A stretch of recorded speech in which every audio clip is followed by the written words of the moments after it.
জনগণ রাষ্ট্র এবং সরকারে নিজেদের অধিকার প্রতিষ্ঠা করার জন্যই স্বৈরাচার বা ফ্যাসিবাদকে হটিয়েছে, জীবন উৎসর্গ করেছে। সুতরাং সরকারে যখন যারাই থাকুক, কেউ সরকার পরিচালনা করতে চাইলে তাদেরকে অবশ্যই নাগরিকদের কথা শুনতে হবে।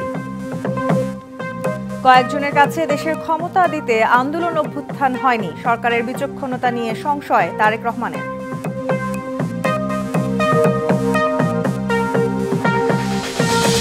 5ই অগস্টের মধ্যে না দিলে নিজেরাই জুলাই ঘোষণাপত্র দেওয়ার হুঁশিয়ারি এনসিপির।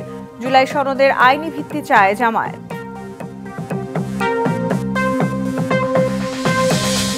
গুম হত্যার নির্দেশ দিত প্রধানমন্ত্রীর দপ্তর, রাতের ভোটের বুদ্ধি ছিল তৎকালীন আইজিপি জাবেদের।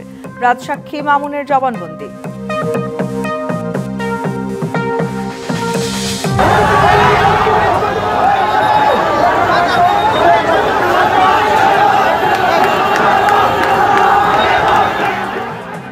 মুরাদনগরে উপদেষ্টা আসিফের সমর্থকদের সমাবেশে হামলা, সংঘর্ষ।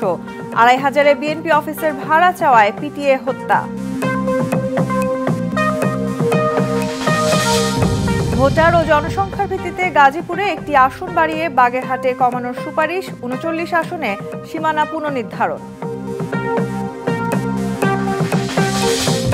ভারতের পণ্যে 25% শুল্ক আরোপের ঘোষণা ট্রাম্পের। রাশিয়া থেকে সামরিক সরঞ্জাম ও জ্বালানি কেনায় শাস্তির হুঁশিয়ারি।